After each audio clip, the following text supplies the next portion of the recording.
Angela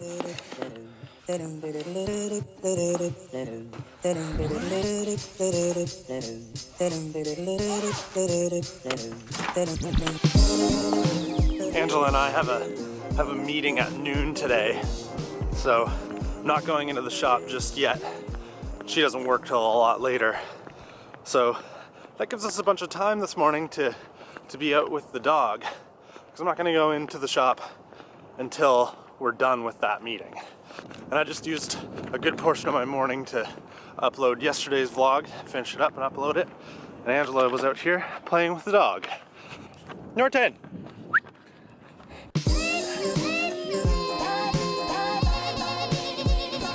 Thank you. Sit, spin, under.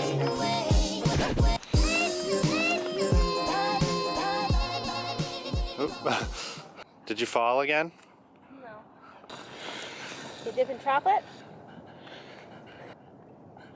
Ugh. This field in our front yard can kind of be a little bit of everything. It's an amazing spot to throw the frisbee with the dog, throw a ball with the dog. Angela is currently cross-training on it, and I actually use this entire section here with all the elevation down there, this flat area, all the weird stuff here with like ditches and whatnot, as a fantastic spot to do a bunch of cyclocross training. You could have like a super hilarious race here with 4 people and some tape. And there's some really good opportunities for super difficult riding and possibly someone getting hurt. That's kind of what you want. Out of living in this area and renting a house here, this field is probably the thing I'm gonna miss the most when we do have to move.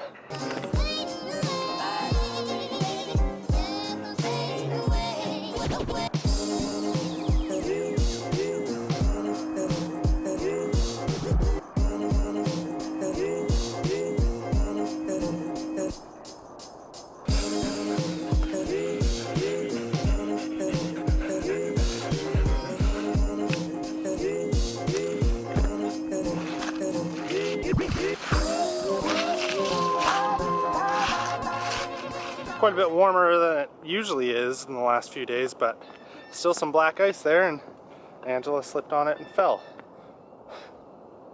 this morning within 200 meters of her run. Okay.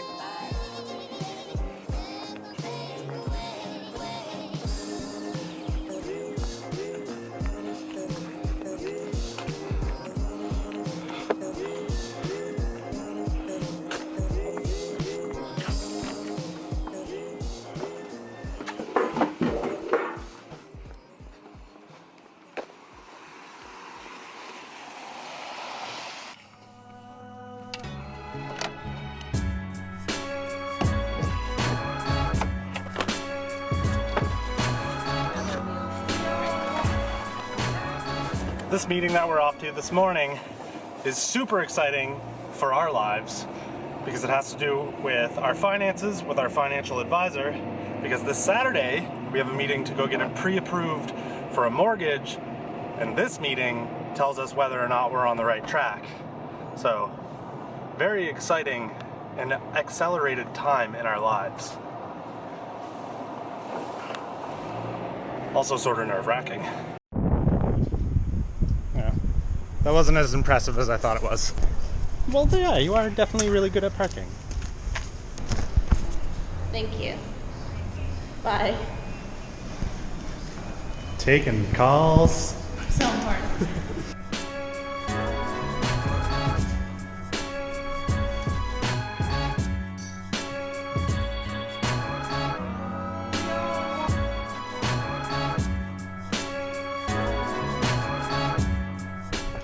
Because Angela's freaking out. No parking ticket though. No parking ticket. It's a lot of money.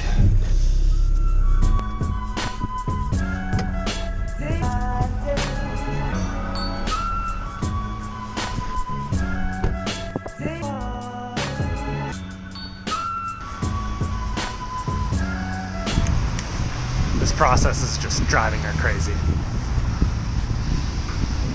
I can totally understand why. At the shop, As you can probably tell behind me, it's very dark. The store is closed. And now that the holiday season is finally over and all the unexpected things that have come up are done and dealt with, we'll get back to a semi-regular location for shooting during the week, and then on the weekend, you know, it's up for grabs. It depends on where I'll be. But have I got something to show you? Look at the size of the tires on the Tricross right now. Doesn't that look rad? More on that in a second. I do have something I want to take a second to address something that I think is going to end up being a problem or a point of contention for some of you later. And that's that I don't regularly portray my desire for nicer gear and nicer equipment. I think I've kind of like painted myself or backed myself into a corner of constantly telling you guys that I don't care about nice stuff, that I don't want nice stuff, or that like I just ignore it completely. I want to make a point to say that if I become successful, or if I run into more money, or if I start making more money, or if a company gets a hold of me and they want to give me some really nice stuff, I'm not going to pass it up. It's not like I don't desire nice parts. I just know that I can't afford them. And I also know that you don't need really nice stuff to do what I'm doing here, to do the type of riding I do, to do anything that pretty much any of us do. I don't need a modern disc brake through axle gravel bike that can fit massive tires. I have an old cantilever brake 10-speed quick release bike that does everything I want to do just fine. But that doesn't mean that I don't want a modern disc brake through axle bike. It's just that right now I can't feasibly afford it. And I want to bring that up in this vlog because I've been putting a pretty fair amount of effort into the channel in 2018 so far. I've uploaded every day except one, and it's always been half decent content, and I'm going to start seeing some growth. I'm guessing I'm going to probably start seeing some people reaching out. That's my guess, based on what I see other people do. And I don't want you guys to be upset at me if the success that I anticipate happening in this channel means that I can get into nicer gear. I always aspire to have nicer and better stuff, but I know my boundaries. And I think that's something that we can all kind of live by. I try to own bikes that are within my means, and right now, what I have is that. If my means get better, so will my bikes. And I hope that that doesn't bother you too much if it does happen. Now that I got that out of the way, let's look at this some more because it's sick. Just look at it. I can't get enough of this bike. Everything I do to it just makes it so much more sweet.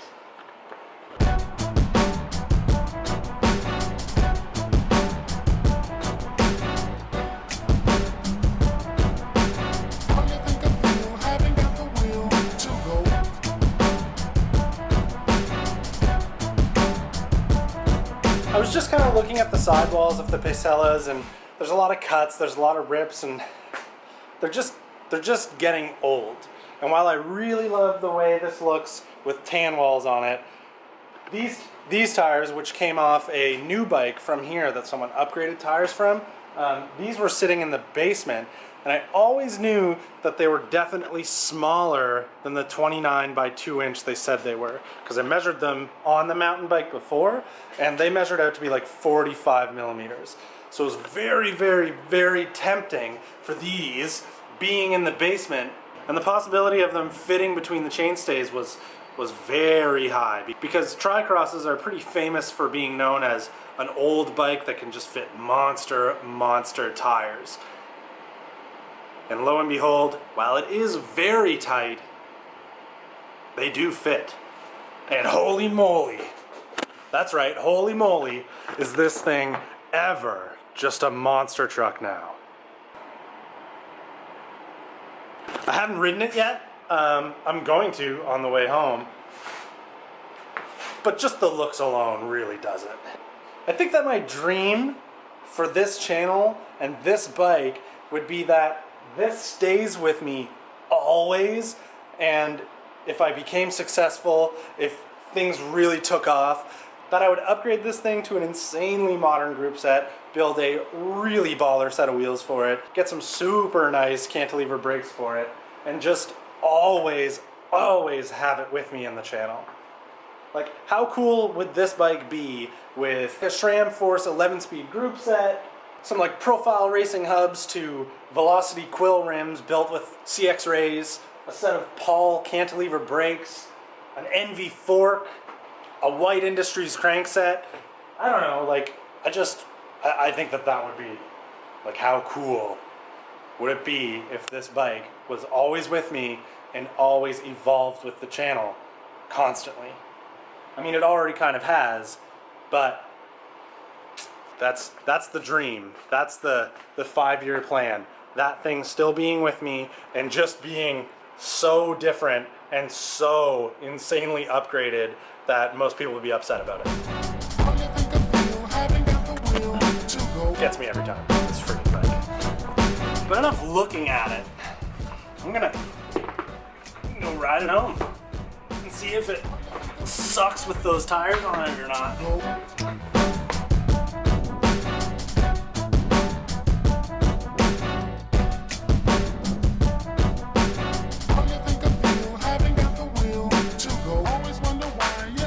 Say goodbye.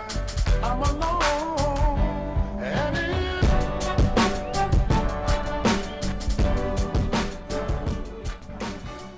What'd you do all day? Nothing? Well, it does have to be said that these tires are comically slow and pretty inefficient on the road. However, it does confirm the feasibility of mounting a 45mm tire on this bike, which means I can feel significantly safer about ordering myself some Tanwall WTBs. Which tread or which tire that is remains to be seen, but 45mm tire, confirmed fit, although kind of tight. Alright, I'm gonna eat something healthy tonight. But that will not be in this vlog. So thank you for watching. Like, subscribe, share, do all the things. Do it for Norton. Actually, do whatever you want.